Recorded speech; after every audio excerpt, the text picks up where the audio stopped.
my name is Lindsay Witt. I'm going to be showing you how to put a tail extension in today. Now, there are a lot of ways that you can do this, but I find this way the most effective.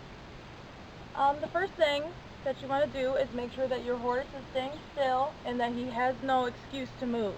So I have someone holding my horse right now, and I use plenty of fly spray so we won't flick his tail or anything.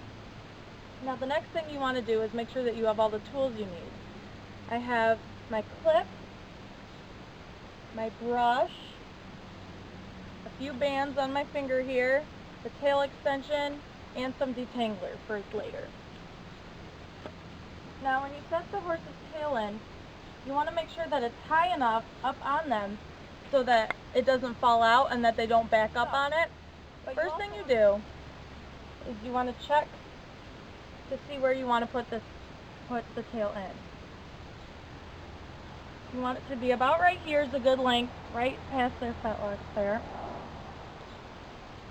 Now what I do is to keep this from getting dirty, tuck it up under, and take enough hair to get it out of the way.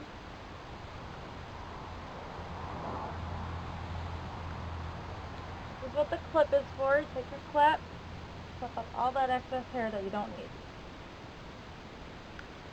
I'm going to set it again. Make sure that it looks about in this nice spot. Make sure that it's centered on the tailbone. If it's off to the side, it won't look good. Next, I'm going to take a chunk of hair around the center of the tailbone. Make it as big as you can that will fit through the loop, because this will be what is holding the tail up.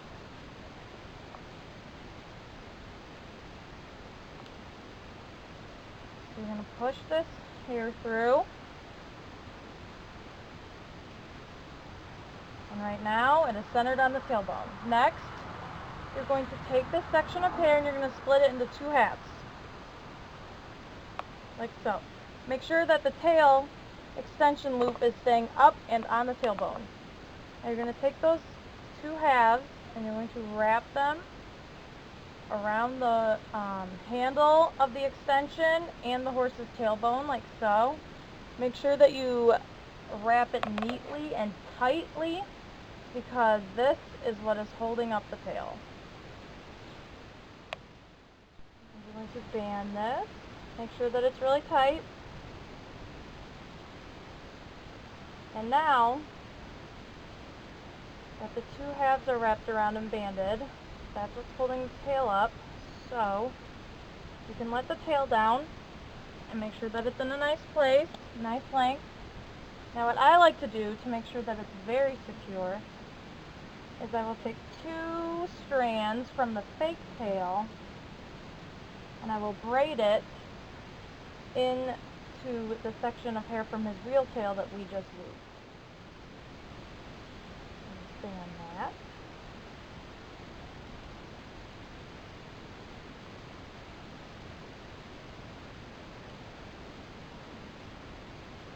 Okay, now that your tail is in, you can take out this. And what I like to do is grab some detangler, spray this, use the brush to brush in to mix in his real tail with his fake tail. It's very important not to tug too hard on the fake tail because we don't want it falling out. And do this so it looks nice. And now I'm going to take this clip out and put the rest of his tail down.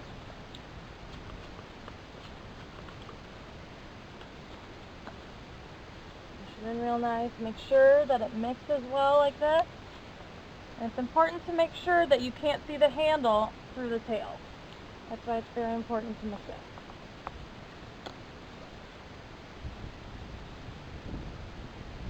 There we go. That's how we put in a fake tail. Now, it takes a lot of practice to get the hang of this. When I started, it took me about a half hour to do it. Now I can do it in under 5 minutes. So the most important thing is to make sure that the tail stays in. So if you're at a show for a long day, what I like to do is I'll take some vet wrap and I will wrap around the bottom of the tail and right around the handle. just to make sure that the tail stays clean and it's up off the ground and it stays in. Another thing to do is to constantly talk to your horse and praise him for standing here so patiently, because it's not easy for them. Well, thank you for your time, and I hope that this video has educated you.